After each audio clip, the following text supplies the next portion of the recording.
IPL 2025 के captain और उनकी सैलरीज को देखे और उनकी लास्ट ईयर सैलरीज को इन सैलरीज से कंपेयर करके एक बहुत बड़ा शौक लगता है। ये क्रिकेट का मैदान है या फिर बिलियन डॉलर बिजनेस? चलें देखते हैं और कंपेयर करते हैं उनकी लास्ट ईयर सैलरीज से। सबसे पहले बात करते हैं ऋषभ पंत की, जो कि दिल्ली कैपिटल्स से लखनऊ सुपर जायंट्स में मूव करके आए हैं। उनकी लास्ट ईयर सैलरी थी 16 करोड़ और इस साल 16 से डायरेक्ट 27, और सबसे एक्सपेंसिव प्लेयर हैं वो आईपीएल 2025 के। उनके बाद बारी आती है श्रेयस अय्यर की।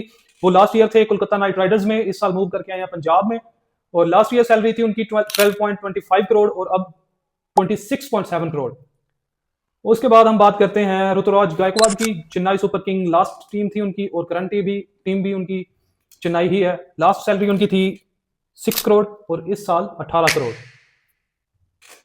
अब बात करते हैं संजू सैमसन की। राजस्थान रॉयल्स में थे वो लास्ट ईयर भी और इस साल भी राजस्थान रॉयल्स में ही हैं और इनके कैप्टन है। लास्ट ईयर इनकी सैलरी 14 करोड़ थी और 4 करोड़ इंक्रीज करके अब हो गया 18 करोड़।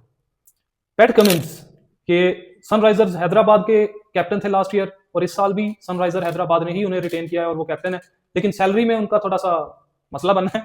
लास्ट ईयर उनकी सैलरी 20.50 करोड़ और अब है 18 करोड़, मतलब डिक्रीज हुई है। अब बात करते हैं अक्षर पटेल की। अक्षर पटेल लास्ट ईयर भी दिल्ली कैपिटल्स में थे, अब भी दिल्ली कैपिटल्स में हैं और अब उनके कैप्टन है।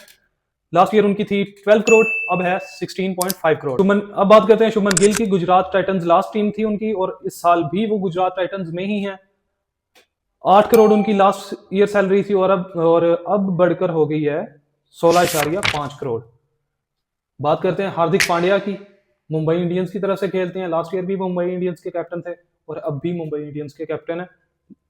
उनकी लास्ट ईयर सैलरी थी 15 करोड़, अब इंक्रीज करके उन्होंने की है 16.3 करोड़।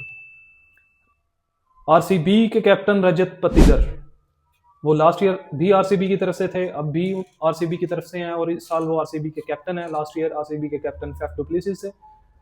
तो लास्ट सैलरी उनकी थी 20 लाख और करंट सैलरी उनकी है 11 करोड़, मतलब 20 लाख से सीधा 11 करोड़। और अजिंक्य रहाणे, ये लास्ट ईयर चेन्नई की तरफ से खेले थे, 50 लाख उनकी सैलरी थी और अब इंक्रीज होकर भाई साहब की सैलरी हुई है 1.5 करोड़। मतलब कि एक प्लेयर जो कि पैट कमिंस है, पैट कमिंस की सैलरी डिक्रीज हुई है, बाकी तकरीबन सब प्लेयर्स की, सब कैप्टन की इंक्रीज ही हुई है। बस किसी की कम हुई है इंक्रीज, किसी की ज्यादा हुई है, लेकिन इनकी जो सैलरीज हैं कमाल है। ये सैलरीज मैं आपको बता रहा हूँ इंडियन रुपीज में, अगर इनको कन्वर्ट करते हैं हम पाकिस्तानी रुपीज में, ये कहां से कहां जाती हैं। आईपीएल सिर्फ एक टूर्नामेंट है या फिर पैसा बनाने का धंधा? क्या ये सैलरीज जस्टिफाइड हैं या नहीं? कमेंट बॉक्स में अपनी राय का इजहार लाजमी करें। Thank you.